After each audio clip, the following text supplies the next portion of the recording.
Una jornada fresca en Buenos Aires. En este momento 12 grados la temperatura y en baja. Lindo para preparar unos mates y charlar en nuestra emisora sobre los temas que nos atrapan. Le damos la bienvenida al economista y pensador Juan Valerdi, a quien le agradezco el envío del libro sobre el cual vamos a conversar un rato en este especial de la gráfica. ¿Qué tal, Juan? ¿Cómo andás? ¿Qué tal, Gabriel? ¿Cómo estás? ¿Me escuchas bien? Perfectamente, se escucha muy bien. A ver, la derrota de Occidente. Realmente, Emmanuel Todd, en muchos segmentos del libro que gentilmente me recomendaste, mete el dedo en la llaga y señala buena parte del decurso que estamos atravesando. ¿Dónde pondrías el eje si tuvieras que presentar el material?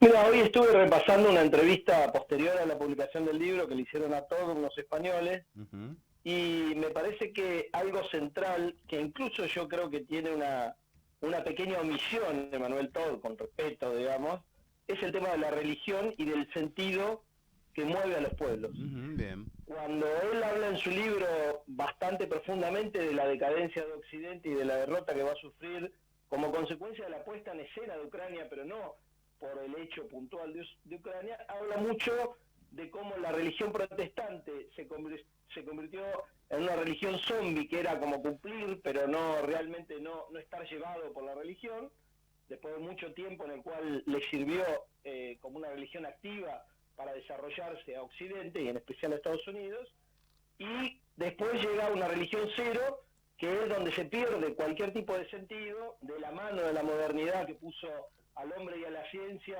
y sacó y corrió y mató a Dios. Y creo que la omisión de él tiene que ver con que en el catolicismo, si bien él pone algunas diferencias, se olvida que en Latinoamérica no está tan muerto el catolicismo como en otras partes del mundo, como por ejemplo sí España e Italia, que él dice que están entre comillas, digamos, aunque no sean protestantes. El sentido que él le da al tema de la religión como trascendencia para los pueblos y después las cuestiones como la natalidad o cómo se integran desde el punto de vista de la autoridad las familias me parece clave en su libro. Bien, vamos al arranque, ¿no? Una de las cosas que el autor señala con preocupación, en cierto modo, es el desconocimiento por parte de las dirigencias de Occidente de la capacidad de recreación y relanzamiento de la cultura rusa. Haber operado sanciones que terminaron con efecto boomerang lo considera un error que podría haberse considerado si se tomaran en cuenta datos genuinos de la historia de la federación. Y habla de una futura derrota de la OTAN a manos de la Federación Rusa, pero no solo en el terreno ucraniano, sino en general, abarcando más territorios y abarcando más conceptos. Sí, el tema es que cuando le preguntan, bueno, ¿quién va a ser el vencedor en esta derrota? Dice, no hay vencedores. Ujú. La derrota de Occidente implica también que a Vacío. los efectos de China y Ujú. de otros países europeos eh, sea una derrota total y no solamente o fundamentalmente de Estados Unidos y de Alemania, por ejemplo.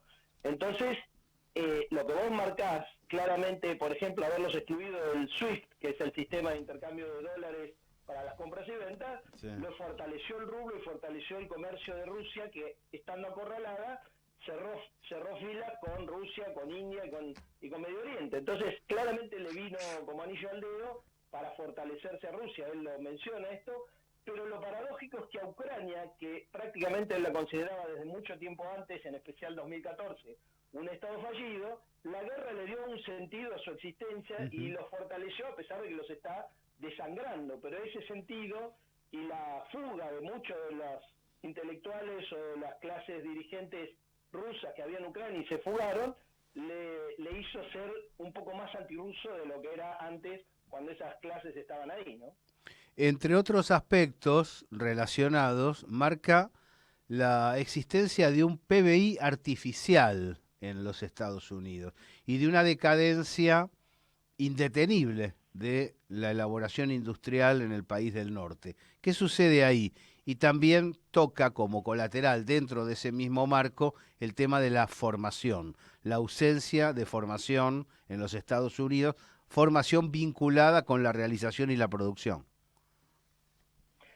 Bueno, voy a empezar por lo último que mencionaste, que hay un documental que les recomiendo mucho que se llama La Torre de Marfil, que habla de la decadencia del nivel de la educación universitaria de Estados Unidos y al mismo tiempo de la decadencia del nivel de esa educación, la suba exponencial de la deuda que toman quienes van a educarse ahí para pagar los amenities, o sea, las cosas que no tienen que ver con la educación y sí con tener un estadio o con tener un jacuzzi en el cuarto. Okay. Ese documental es muy bueno y está de la mano de esta mega deuda que tienen todos los universitarios que no pueden pagar, porque con los sueldos que ganan después de formarse en las universidades de Estados Unidos no pueden pagar la deuda y les queda de por vida, y además es hereditaria.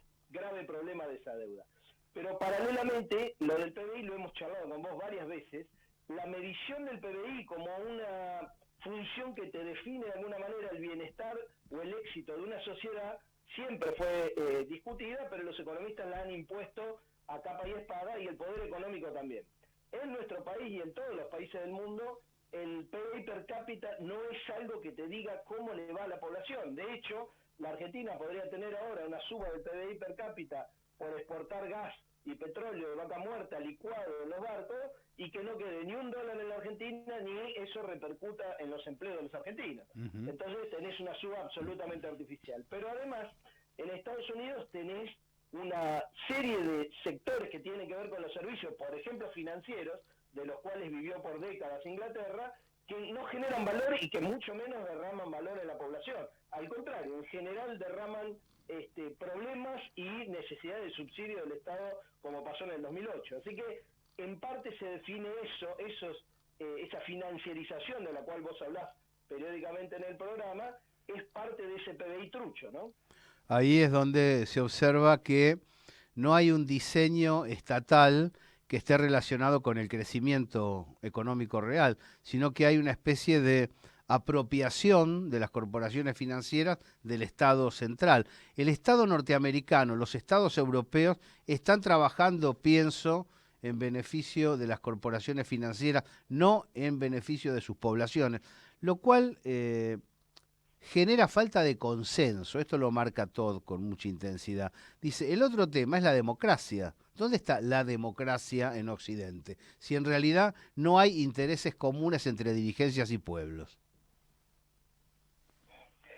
Sí, incluso él toma la democracia de Estados Unidos como una democracia donde el voto es voluntario, cada vez menos gente va a votar y cada vez está más influenciada por las redes sociales que están manipuladas, y eso antes de la inteligencia artificial, que cada día va a ir segmentando más los mensajes para quemarle la cabeza a la gente. Nosotros lo estamos viendo eso en la Argentina, lo hemos visto en la última elección, y yo creo que hace mucho tiempo que a mí la sensación que me da es que la democracia tradicional que nosotros conocemos, la forma de votar, aun cuando en la Argentina es obligatorio, pero nadie sanciona al que no vota, combinada con las redes sociales y la microsegmentación y la quemada de cabeza de los grandes medios de comunicación, te da una combinación que puede generar un suicidio colectivo económico y social, como para mí es lo que implicó Macri en su momento y potenciado Milei en este momento. En otros países del mundo, como en Europa, está pasando lo mismo, y en Alemania, fíjate que es el 70% del PBI industrial de Europa, y sin inmutarse, dejaron que los yanquis alevosamente les volaran el gasoducto que los conectaban a los rusos, para que no haya ninguna posibilidad de que vuelva a ocurrir, ¿no? De que vuelvan a alimentar la industria alemana con gas ruso barato. Mencionaste la expresión suicidio. Emmanuel Todd habla fuerte del tema mortalidad, suicidio, asesinatos, y antes habías hablado del tema religión. Habla de un vacío espiritual muy fuerte, ¿no? Habla de el deterioro material corroborable en el centro occidental. Además se concatena, se enlaza, se imbrica con una suerte de hueco relacionado con creencias, concepciones, expectativas.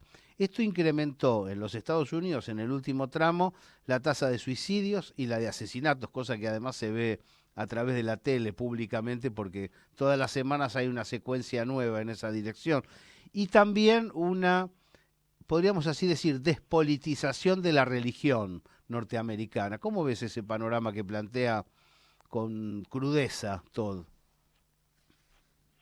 En realidad, como complemento de todo lo que vos acabás de mencionar, Todd hace mucho hincapié en la tasa de natalidad también. También, Y por es eso dice cierto. que los chinos, que tienen un envejecimiento muy fuerte de la población, porque han bajado muchísimo su tasa de natalidad por el control de natalidad, que hoy está en 1,3 por mujer aproximadamente, Ujú. eso les da menos posibilidades de ser, de alguna manera, entre comillas, los dueños del futuro cuando Occidente caiga. Pero además dice, esta población envejecida en general en Occidente y también en algunos lugares de Oriente como China, no es el caso de India, da que haya menos potencia para que esta guerra se replique o se mantenga mucho tiempo. Es la versión optimista de él, les dice, la sociedad europea está muy vieja, envejecida y no tiene potencia de natalidad para mantener esta guerra por mucho tiempo y por eso la derrota va a ser mucho más rápida que lo que fue la Primera y la Segunda Guerra. Ujú. Pero desde el punto de vista de los suicidios y de la mortalidad, sobre todo la mortalidad por drogas y por distintas adicciones, dice que es una señal clara de decadencia y de hecho él a fines de los 70 predijo la caída de la Unión Soviética por graves problemas que tenía tanto en la mortalidad infantil como en las cuestiones de los suicidios y de otros tipos de mortalidad.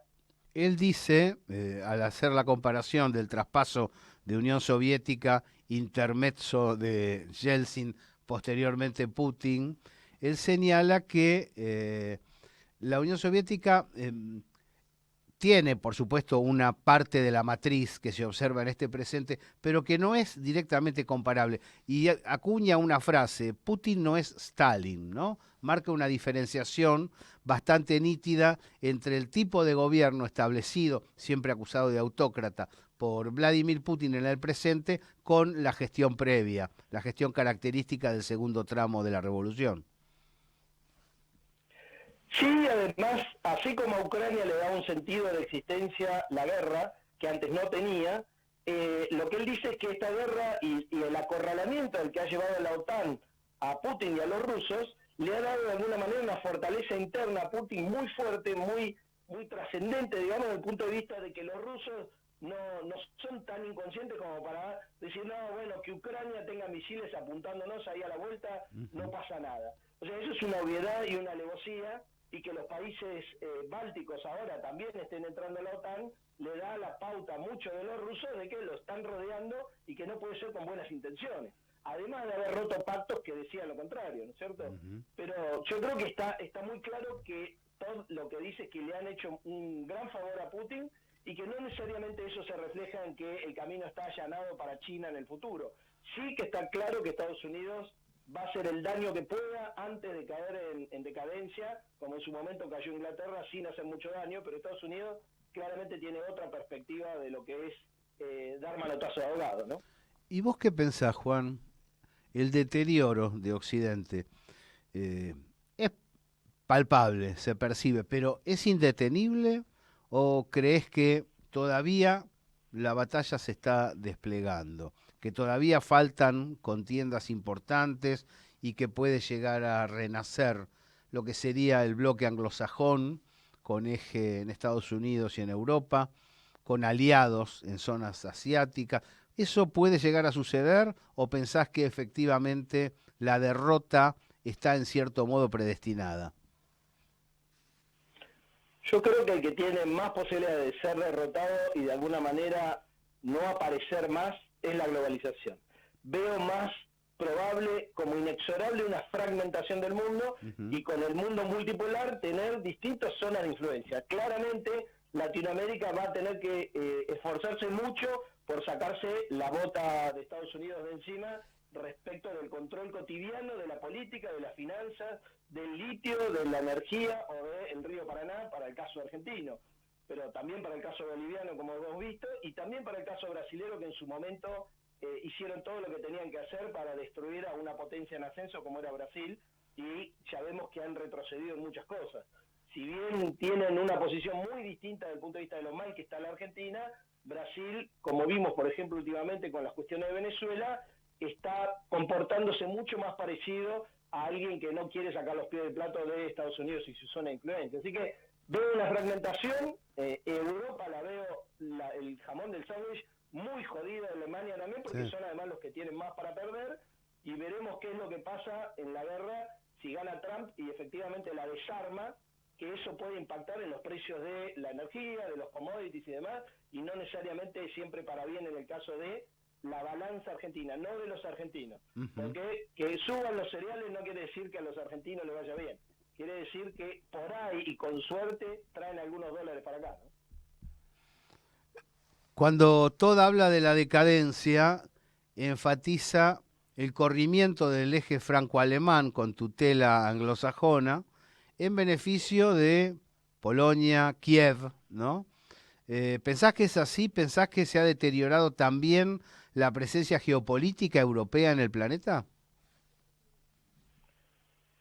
En realidad, básicamente lo que pasa es que Estados Unidos le está sacrificando, digamos, a Alemania, probablemente por alguna cuenta pendiente de la Segunda Guerra. Pensar que en la Segunda Guerra dudaron de si convertir a Alemania en un país básicamente agricultor o desarrollarlo, y creo que le están cobrando la cuenta y que están considerando que Europa es prescindible desde el punto de vista del desarrollo, su estabilidad social y demás. Eso es Los muy países de importante, Europa que eso es están muy aislados, importante. Eso es muy importante y es muy y difícil por de eso los países transmitir. y es muy difícil de entender cómo la dirigencia europea deja que esto pase sin negociar, sin discutirlo. Claro que Emmanuel Todd en algún momento da la pauta de que tal vez Alemania está esperando la oportunidad para ver si logra cerrar fila con Rusia, China, India o el que sea, y cortar los lazos con Estados Unidos. Yo la veo complicada. Aparte, ya sabemos que los servicios en la Argentina y en el mundo tienen carpetitas de todos, y hay unos cuantos en Europa que deben estar temblando de que esas carpetas aparezcan. Es muy difícil que con el financiamiento de la política en el mundo, que pasa por las redes de guaridas fiscales, no haya carpetas de casi cada uno de los dirigentes del mundo. La oportunidad creo que la perdieron con el operativo Barbarroja, allá lejos y hace tiempo. Yo no creo que vuelva a darse, pero también es cierto que Alemania muestra gran capacidad para la recuperación. Yo tengo la sensación que Estados Unidos no va a permitir un relanzamiento de una potencia germana de la naturaleza que hemos conocido.